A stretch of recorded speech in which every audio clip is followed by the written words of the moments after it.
Part 3. You will hear Holly, a student on an events management course, talking to her tutor about her work placement. First, you have some time to look at questions 21 to 24.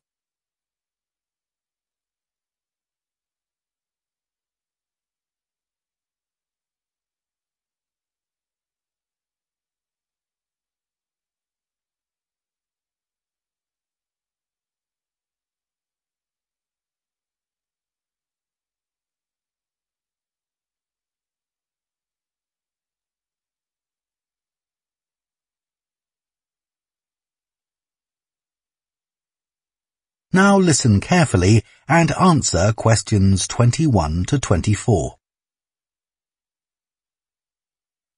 Hello, Dr. Green. I'm here to talk to you about my work placement. Oh, yes, it's Holly, isn't it? Yes. So, which work placement have you chosen? I decided to go for the Orion Stadium placement.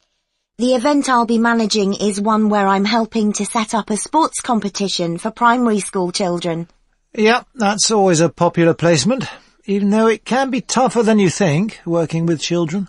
I know, but it's the fresh air that attracts me. Organising something indoors doesn't have the same appeal, even though it might be fun. OK, so obviously safety is going to be one of your key concerns for this event? Yes, I've already thought about that.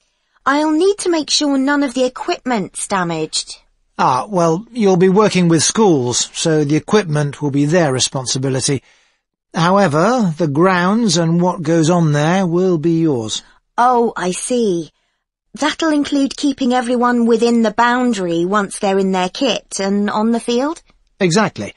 You'll need to inspect areas like changing rooms as well, for anything someone can trip over, but your main priority will be not to lose anyone. Right. I'll need staff to help with that.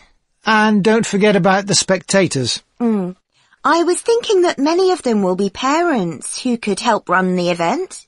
I wouldn't rely on that. They'll be more interested in filming their children than volunteering. I'll need to make sure they don't interfere with events doing that. And that's not always easy, especially when a proud parent's trying to get a snap of their child and you want them to move elsewhere. OK. What about the scheduling? With sporting events, there are all sorts of things that can alter the timetable, like rain, for instance, though so far we've always been lucky with that. Yeah, and I was thinking about what to do if someone got hurt as well. I know that last year that caused a terrible delay. You have to be prepared for such things. Oh, what if a match ends in a draw? Do you let the teams keep going until someone wins? That'll be up to you. And again, you need to plan for it. Right. Before you hear the rest of the discussion, you have some time to look at questions 25 to 30.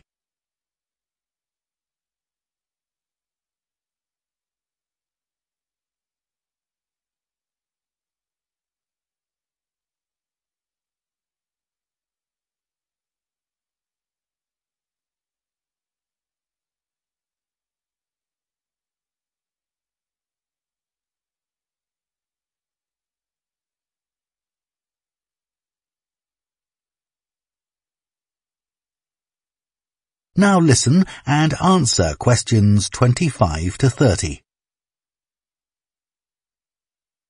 Now, the aim of your work placement is to give you the opportunity to develop the skills that an events manager needs. So, let's talk about those a bit. Well, I think my communication skills are pretty good. I can talk on the phone to people and book venues and that kind of thing. Good.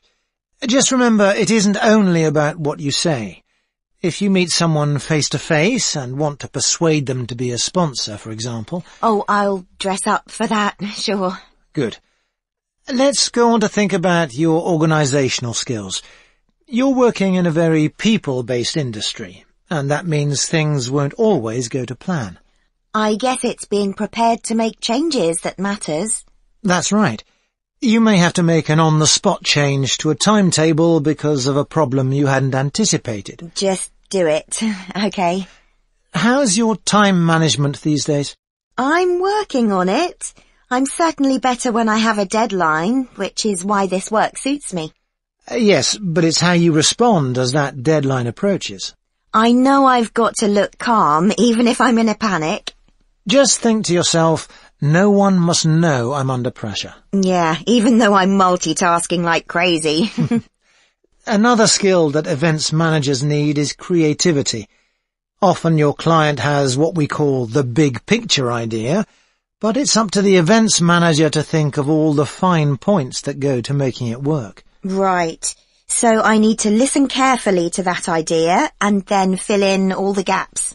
That's right. And you'll have a team working under you. So another key skill is leadership. Your team may have lots of ideas too, but you've got to make the ultimate choices.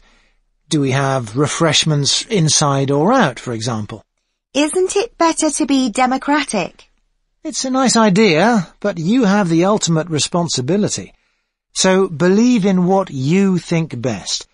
Be prepared to say, yes, that's a good idea, but it won't work here. I see what you mean. What about the networking side of things? I know it's an area that a lot of students worry about because we don't have much experience to offer others. But even without it, you can still be an interesting person with useful ideas, and the more people you impress, the better. I guess that will help me when I apply for a real job. Exactly. Think ahead, remember what your ambitions are, and keep them in mind. Definitely. That is the end of part 3. You now have half a minute to check your answers to part 3.